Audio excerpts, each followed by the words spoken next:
Since 2022, Vladimir Putin has intensified his use of hybrid warfare tactics against the West. This type of warfare is characterized by unconventional methods designed to sow chaos and undermine stability. It is a shadowy conflict, fought in the shadows with the aim of weakening the enemy from within. Putin's hybrid war relies on a range of tactics, including sabotage, disinformation campaigns, and election interference. These tactics are often difficult to attribute directly to the Russian state, allowing Putin to maintain a level of plausible deniability. One of the most concerning aspects of Putin's hybrid warfare is its widespread reach. It is not confined to Russia's immediate neighbors, or even to Europe. Evidence suggests that Russian operatives are active in countries around the world, seeking to advance Moscow's interests and undermine Western institutions. This global campaign has put Western intelligence agencies on high alert, but the nature of hybrid warfare makes it difficult to counter. The Kremlin's goal is not necessarily to achieve outright military victory, but rather to weaken the West, sow discord among allies, and undermine faith in democratic institutions. By operating in the shadows and exploiting vulnerabilities, Putin seeks to achieve his objectives without triggering a full-scale conflict. This approach has allowed him to make significant gains, particularly in terms of eroding trust in Western governments and institutions. The West is facing a new kind of threat, one that does not fit neatly into traditional models of warfare. To effectively counter Putin's hybrid warfare, Western governments must develop new strategies, strengthen their defenses, and work together to expose and counter Russian aggression. Failure to do so will leave the West vulnerable to further destabilization and could embolden Putin to escalate his campaign. Sabotage and espionage have emerged as key elements of Putin's hybrid warfare strategy. These activities, often carried out by intelligence operatives and recruited proxies, target critical infrastructure, political processes, and public opinion in the West. The aim is to create instability, undermine trust in governments, and weaken resolve against Russia. One prominent example of this strategy was the attempted assassination of Armin Paperger, the head of Rheinmetall, Germany's largest arms manufacturer, in the spring of 2024. This brazen act, along with other reported plots against industry leaders, highlights the Kremlin's willingness to employ violence and intimidation to achieve its objectives.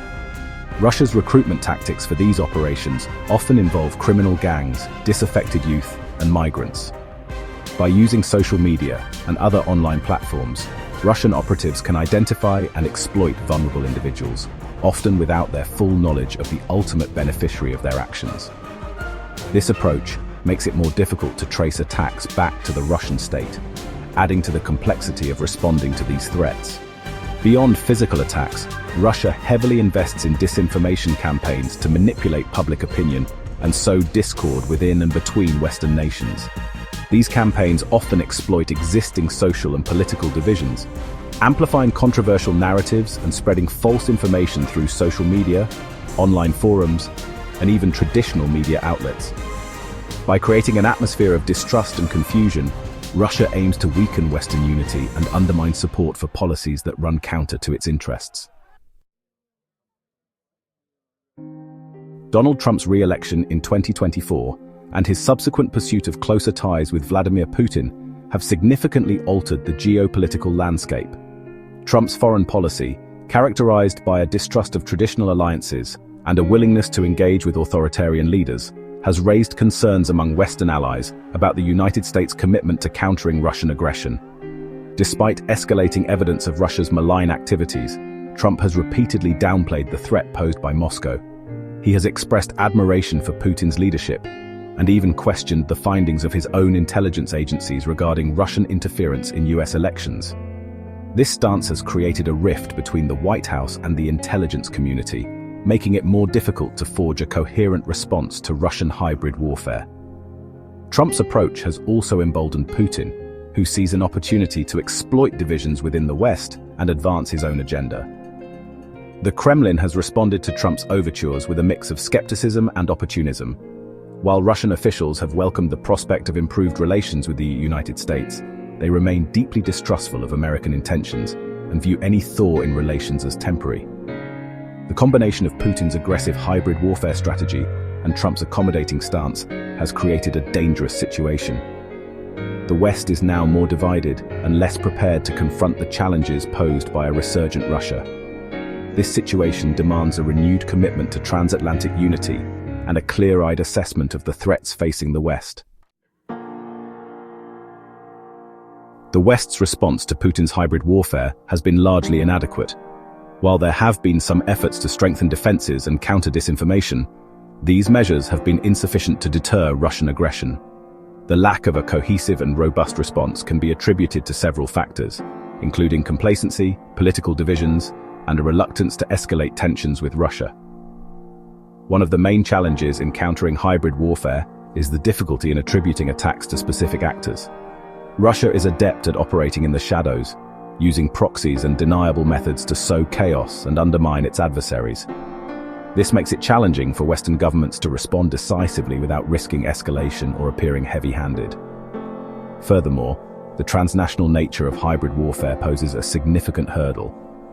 Russian disinformation campaigns, for instance, often exploit the open and interconnected nature of the internet to spread propaganda and manipulate public opinion across borders. This requires a coordinated international response to effectively counter these narratives and expose their malicious intent. To effectively combat Putin's hybrid warfare, the West must adopt a multi-pronged approach. This includes strengthening defenses against cyber attacks and disinformation campaigns, enhancing intelligence sharing and cooperation among allies, and imposing meaningful costs on Russia for its malign activities. Moreover, Western governments must prioritize public education and awareness campaigns to inoculate their populations against Russian propaganda and disinformation. By fostering media literacy and critical thinking skills, citizens can become more resilient to manipulation and less susceptible to falling prey to false narratives.